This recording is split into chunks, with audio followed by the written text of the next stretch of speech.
নমস্কার বন্ধুরা, হরে কৃষ্ণ। আশা করি ভগবানের কৃপায় সকলে ভালো ও সুস্থ আছেন।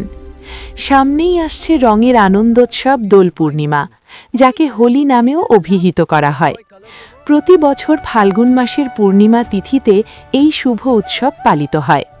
তবে 2026 সালে দোল পূর্ণিমার দিনেই বছরের প্রথম চন্দ্রগ্রহণ ঘটতে চলেছে। তাই অনেক ভক্তের মনেই প্রশ্ন জেগেছে, গ্রহণের মধ্যে কি আদৌ দোল পূর্ণিমা পালন করা যাবে?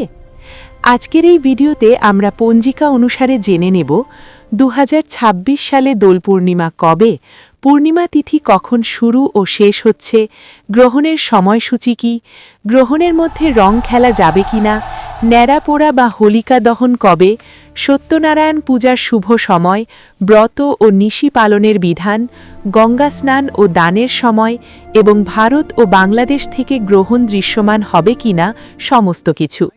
তাই চলুন দেরি না করে শুরু করা যাক।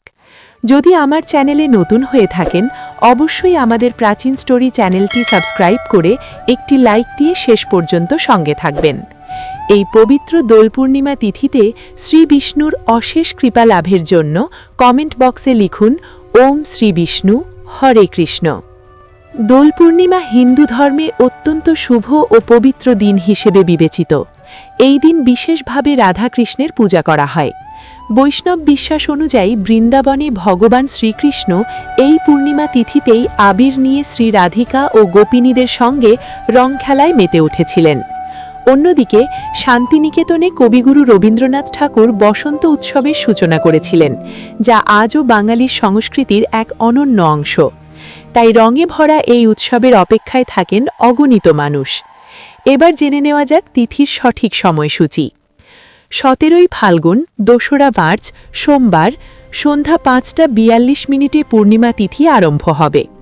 পূর্ণিমা তিথি সমাপ্ত হবে 18ই ফাল্গুন 3রা মার্চ মঙ্গলবার বিকেল 4:48। উদয় তিথি অনুসারে 3রা মার্চ মঙ্গলবার দিনেই দোল পূর্ণিমা পালিত হবে এবং সেই দিনেই পুজোপাঠ সম্পন্ন করা হবে। এই বছর ন্যাড়া পোড়া বা হোলিকা দহন অনুষ্ঠিত হবে 2রা মার্চ সোমবার। ন্যাড়া পোড়ার অর্থ অশুভ শক্তির বিনাশ। এই দিনে শুকনো ডাল, কাঠ ও পাতা সংগ্রহ করে স্তূপাকারে সাজিয়ে সন্ধ্যাবেলায় অগ্নিসংযোগ করা হয়। বহু যুগ ধরে এই প্রথা আমাদের সংস্কৃতির অঙ্গ। ন্যাড়া পোড়ার ছাইপ কপালে ধারণ করলে অশুভ শক্তির প্রভাব থেকে রক্ষা পাওয়া যায়, এমনটাই বিশ্বাস।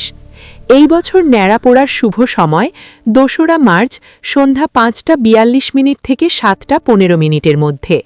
পরের দিন 3রা মার্চ মঙ্গলবার ফাল্গুনী পূর্ণিমা বা দোল পূর্ণিমা তিথি। এই দিনেই চন্দ্রগ্রহণ লাগবে। ভারতীয় সময় অনুসারে 3রা মার্চ দুপুর 3:20 গ্রহণ আরম্ভ হবে এবং সন্ধ্যা 6:47 শেষ হবে। মোট সময়কাল প্রায় 3 ঘন্টা 27 মিনিট। এই গ্রহণ পশ্চিমবঙ্গ, মিজোরাম, নাগাল্যান্ড, মণিপুর, অসম ও অরুণাচল প্রদেশ সহ ভারতের বিভিন্ন স্থান থেকে দৃশ্যমান হবে। বাংলাদেশ থেকেও আংশিক গ্রহণ দেখা যেতে পারে। এই দিনে সত্যনারায়ণ পূজার শুভ সময় থাকবে গ্রহণ সমাপ্তির পর, অর্থাৎ সন্ধ্যা 6:47 পর থেকে রাত 7:59 পর্যন্ত। তার পরের দিন 4ঠা মার্চ বুধবার হোলি উৎসব পালিত হবে। এখন অনেকের প্রশ্ন, গ্রহণের দিনে রং খেললে কোনো অশুভ প্রভাব পড়বে কি? শাস্ত্রমতে গ্রহণের সময় শুদ্ধাচার পালন করা শ্রেয়, তাই গ্রহণ শুরুর পূর্ব পর্যন্ত রং খেলায় অংশগ্রহণ করা যেতে পারে। আর যদি সেই দিনে সম্ভব না হয়, তাহলে পরের দিন হোলির দিনে আনন্দের সঙ্গে রং খেলতে পারেন। পূর্ণিমা তিথিতে কিছু বিধি নিষেধ মানা উচিত, যেমন গ্রহণের সময় খাদ্য গ্রহণ থেকে বিরত থাকা শ্রেয়। তবে যারা সত্যনারায়ণ পূজা করবেন তারা অন্ন গ্রহণ করবেন না, ফলাহার বা শুকনো খাবার গ্রহণ করতে পারেন।